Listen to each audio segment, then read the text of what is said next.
Selamat nonton Blue Film, Om.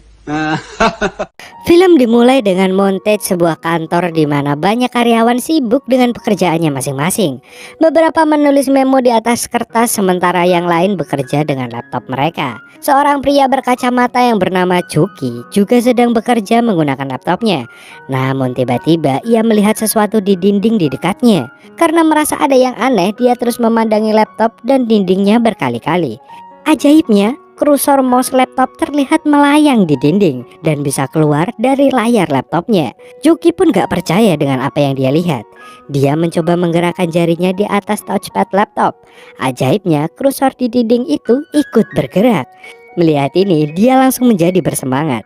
Kemudian dia melihat sekeliling untuk memeriksa apakah ada rekannya yang melihatnya. Dan pria itu pun memikirkan ide untuk menguji apakah kursor mouse itu bisa bekerja secara real di kehidupan sekitarnya. Chucky menyeret kursor ke bawah dari dinding dengan mengontrol gerakannya melalui touchpad laptopnya. Saat dia melakukan ini, secangkir gelas jatuh dan teh pun tumpah ke seluruh meja. Hal itu menarik perhatian rekan-rekannya dan kemudian dia pun meminta maaf dan bertindak seperti sedang membersihkan meja.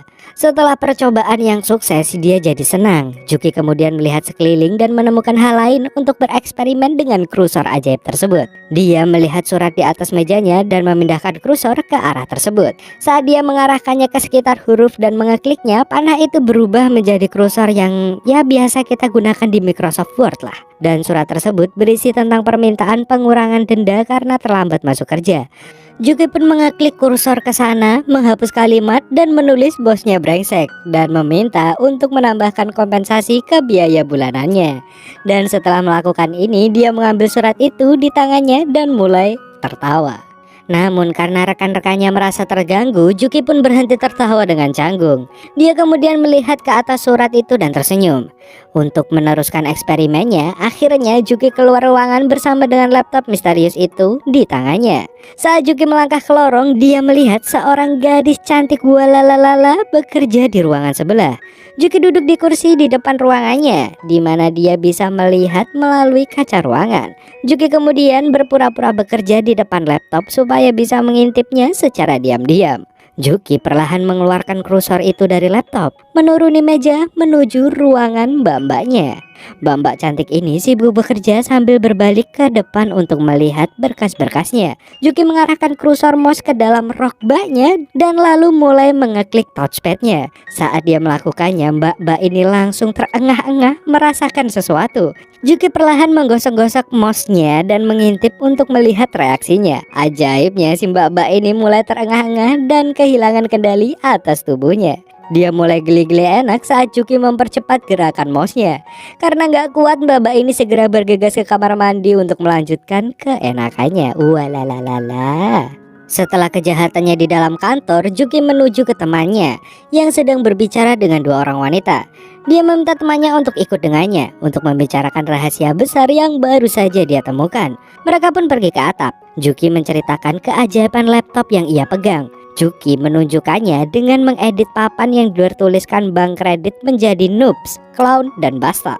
Melihat hal itu, temannya pun sangat excited dan memintanya melakukan sesuatu pada mobil yang parkir di depan gedung.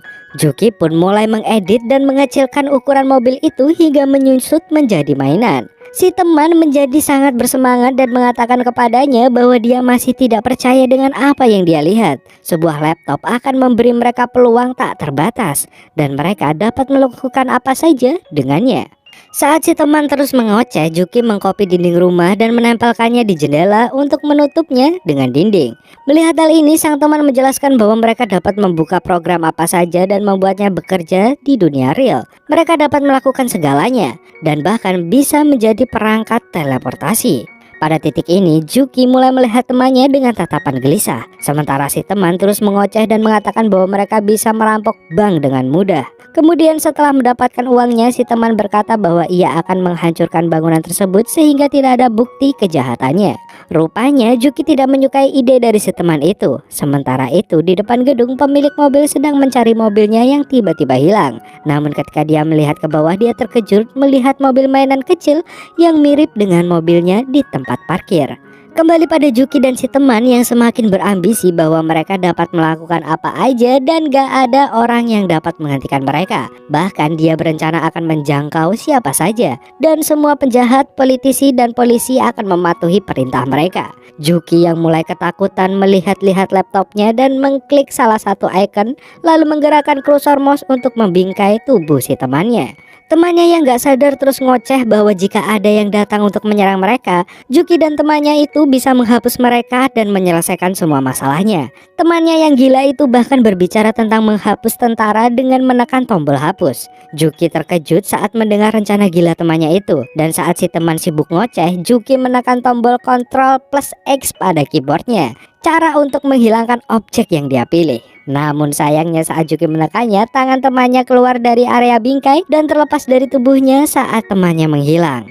Melihat hal itu, Juki terkejut dan mulai ketakutan. Tangannya yang terputus jatuh di atas sebuah mobil dengan darah yang bercacaran kemana-mana dan mengakibatkan mobil itu berbunyi. Orang-orang segera berkumpul di sekitar kendaraan dan mulai panik saat mereka melihat tangan dan darah. Mereka berteriak memanggil polisi dan ambulan. Saat Juki melihat ke bawah, orang-orang menatapnya dan mengatakan bahwa Juki adalah pelakunya. Mereka mulai memanggilnya gila dan mengancam akan memanggil polisi. Mereka juga berulang kali memintanya turun dari atap. Setelah mendengar orang-orang itu berteriak padanya, Juki mulai panik dan dia pun memegang laptopnya dan membuka sebuah program. Kemudian melihat ke bawah dan memilih seluruh area di mana orang-orang itu berkumpul di dekat mobil. Dan saat orang-orang meneriakinya, Juki pun langsung menekan tombol cut dan seketika mereka semua menghilang.